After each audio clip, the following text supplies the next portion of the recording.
Welcome my dear students. তোমরা সবাই জানো যে তড়িৎ বিশ্লেষণ অধ্যায় থেকে মাধ্যমিকে 6 নম্বর আসে। একটা এমসিকিউ, দুটো 1 নম্বরের ছোট প্রশ্ন, একটা 3 নম্বরের প্রশ্ন।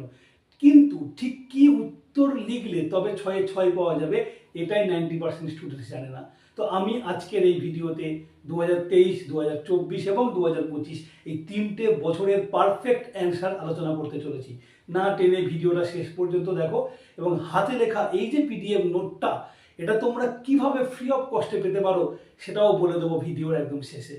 শুরুতেই 2025 সালের প্রশ্ন। এমসিকিউ 1-এর দাগের 4-এর প্রশ্ন ছিল, নিচের কোন অ্যাসিডটি মৃদু তড়িৎ বিশ্লেষ্য? CH3 COOH, H2SO4, HNO3, HCl। এখানে উত্তর হবে CH3 COOH। কেন CH3 COOH?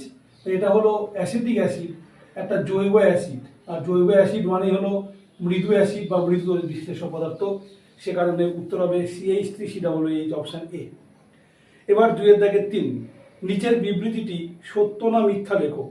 তড়িৎ বিশ্লেষণ সর্বদা জারণ বিজারণের মাধ্যমে ঘটে। উত্তর হবে সত্য। কেন?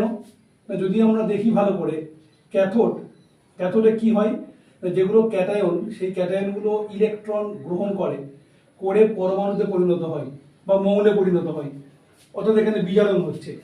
আর যেটা অ্যানোডে কি হচ্ছে না, যেগুলো অ্যানায়ন সেগুলো ইলেকট্রন বর্জন করছে, পরমাণু বা মৌলে পরিণত হচ্ছে, অর্থাৎ অ্যানোডে জারণ হচ্ছে। তাহলে উত্তর হবে এটা সত্য। 2-এর 4, অ্যাসিড মিশ্রিত জল তড়িৎ বিশ্লেষণের ফলে ক্যাথোডে কোন গ্যাস উৎপন্ন হয়? দেখো, অ্যাসিড মিশ্রিত জলের যদি তুমি ক্যাটায়নটা খেয়াল করো, সেটা হলো H+। এবার ক্যাথোডের কথা বলে দিয়েছে, তো ক্যাথোডে ক্যাটায়ন গিয়ে কি করে, ইলেকট্রন গ্রহণ করে, ফলে তৈরি করে হাইড্রোজেন পরমাণু। আর দুটো হাইড্রোজেন পরমাণু পরস্পরের সঙ্গে যুক্ত হয়ে হাইড্রোজেন গ্যাস বা হাইড্রোজেন অণু তৈরি করে মুক্ত হয়। তাহলে উত্তর হবে হাইড্রোজেন। 2-এর 4-এর অথবা, নিচের কোনটি তড়িৎ বিশ্লেষ্য? চিনির জলীয় দ্রবণ, ইথানল এবং অ্যাসিটিক অ্যাসিড। এই উত্তরটা 1-এর 4-এর এমসিকিউতে তোমরা পেয়ে গিয়েছো। তাহলে উত্তরটা কি হবে? Acetic acid. এবার 4-এর 2, পিতলের চামচে নিকেলের তড়িৎ লেপনের জন্য ক্যাথোড, অ্যানোড এবং তড়িৎ বিশ্লেষ্য হিসেবে কি কি পদার্থ নেওয়া হয়? এটা 3 নম্বরের প্রশ্ন, 3টে লিখতে হবে। ক্যাথোডে কি হবে? যার উপরে প্রলেপ, মানে পেতলের চামচ। অ্যানোডে কি হবে? যেটা দিয়ে প্রলেপ, মানে বিশুদ্ধ নিকেলের পাত। আর তড়িৎ বিশ্লেষ্য কি হবে? বলে দিচ্ছি, নিকেল সালফেট এবং নিকেল ক্লোরাইড ও বোরিক অ্যাসিড এর মিশ্রণের জলীয় দ্রবণ। এবার 2024 1-এর 12, তড়িৎ বিশ্লেষণ মধ্য দিয়ে তড়িৎ পরিবহন সংক্রান্ত নিচের কোন বক্তব্যটি সঠিক নয় তা স্থির করো? রাসায়নিক পরিবর্তন হয়, অপশান এ। রাসায়নিক পরিবর্তন তো হয়, সুতরাং এটা ভুল নয়। অপশান বি, দ্রবীভূত বা গলিত অবস্থায় তড়িৎ পরিবহন করে, এটাও ঠিক। অপশান সি, উষ্ণতা বৃদ্ধিতে সাধারণত রোধ বাড়ে, এটা ভুল। তাপমাত্রা বাড়ালে তড়িৎ বিশ্লেষ্য পদার্থের দ্রবণের রোধ কমে যায়। অপশান ডিটা শুনে নিই, আয়ন দ্বারা তড়িৎ পরিবাহিত হয়। আয়ন দ্বারাই তো তড়িৎ পরিবহন হয়, কারণ ওরা আয়নে বিয়োজিত হয় বলে তড়িৎ পরিবহন করে। তাহলে অপশান এ, বি এবং ডি ঠিক। তাহলে ভুল কোনটা? উষ্ণতা বৃদ্ধিতে রোধ বাড়ে, অপশান সি ভুল। 2-এর 13, জলের তড়িৎ বিশ্লেষণের সময় কোন তড়িৎ দ্বারে জারণ ঘটে? আমরা একদম প্রথমেই বলে দিয়েছিলাম অ্যানোডে জারণ ঘটে। সুতরাং তড়িৎ বিশ্লেষণ যারই হোক না কেন, উত্তর হবে অ্যানোডে জারণ ঘটে। অথবা, তড়িৎ বিশ্লেষণের সময় ডিসি আর এসির মধ্যে কোনটি ব্যবহৃত হয়? উত্তর হবে ডিসি। কেন? দেখো, ডিসির ক্ষেত্রে কিন্তু প্রবাহ একমুখী, আর এসির ক্ষেত্রে প্রবাহ দ্বিমুখী, অর্থাৎ একবার পজিটিভ একবার নেগেটিভ। ফলে এই যে আমার ক্যাথোড এবং অ্যানোড হিসাবে যে দুটো পাত ব্যবহার করব, যদি আমরা এখানে এসি দিই, এই মুহূর্তে এই পাতটা পজিটিভ, এই পাতটা নেগেটিভ, পর মুহূর্তে উল্টে যাবে, এই পাতটা নেগেটিভ, এই পাতটা পজিটিভ হবে।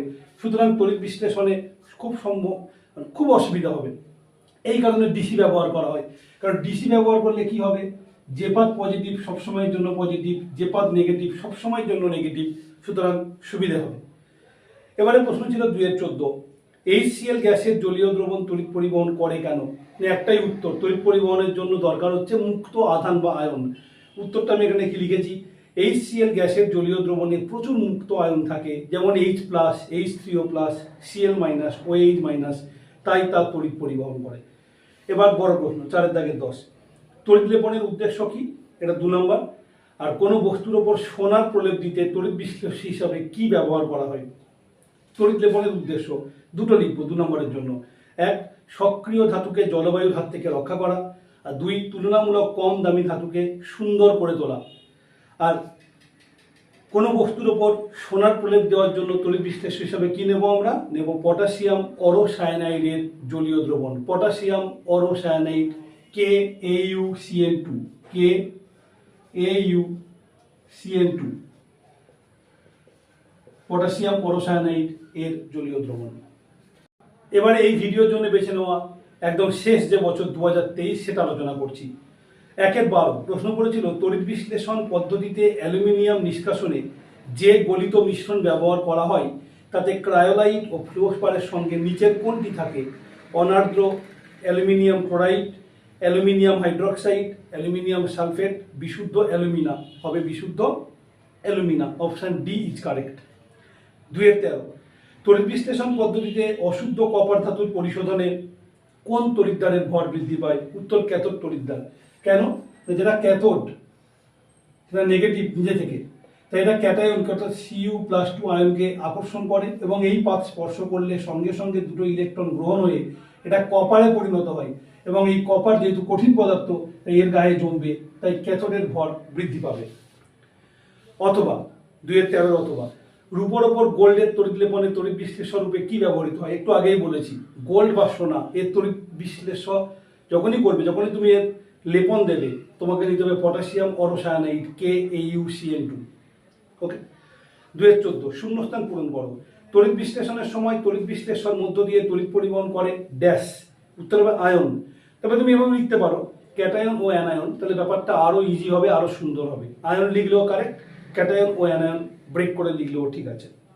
4-10 2 শ্রেণীর তড়িৎ বিশ্লেষণ উল্লেখ করো, এদের মধ্যে পার্থক্য করা যায় কিভাবে? 1+2 2 শ্রেণীর তড়িৎ বিশ্লেষ্য কি হবে? তীব্র তড়িৎ বিশ্লেষ্য পদার্থ এবং মৃদু তড়িৎ বিশ্লেষ্য পদার্থ। উদাহরণ দেওয়ার দরকার নেই, এই সিলি মিস্টেকটা করবে না, কারণ অনেকে উদাহরণ দিতে গিয়ে ভুল করো। যেহেতু উদাহরণ চাইনি, উদাহরণ দিতে গিয়ে ভুল করবে না। এবারে পার্থক্য, তীব্র তড়িৎ বিশ্লেষ্যের দিকে কি লিখবো?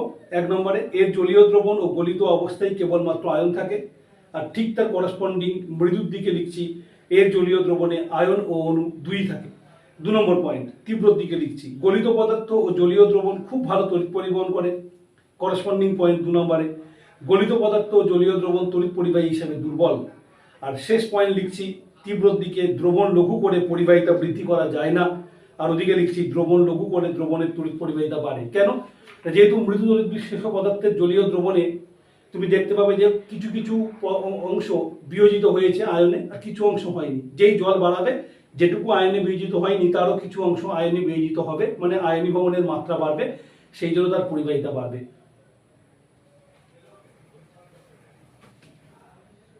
সো ডিয়ার স্টুডেন্টস, আমাদের আলোচনা শেষ হয়েছে। এবারে বলে দিই, পিডিএফ নোটটা পাওয়ার জন্য হোয়াটসঅ্যাপ গ্রুপে তোমাকে অ্যাড হতে হবে। সেই হোয়াটসঅ্যাপ গ্রুপে কিভাবে অ্যাড হবে? ভিডিওর ডেসক্রিপশন বক্সে দেখো, এখানে হোয়াটসঅ্যাপের গ্রুপে অ্যাড হওয়ার লিঙ্ক তোমাদের কাছে থাকছে। সেই সঙ্গে সঙ্গে কমেন্ট বক্স চেক করো, প্রথম যে কমেন্ট পিন করা রয়েছে সেখানেও থাকছে হোয়াটসঅ্যাপ গ্রুপের লিঙ্ক।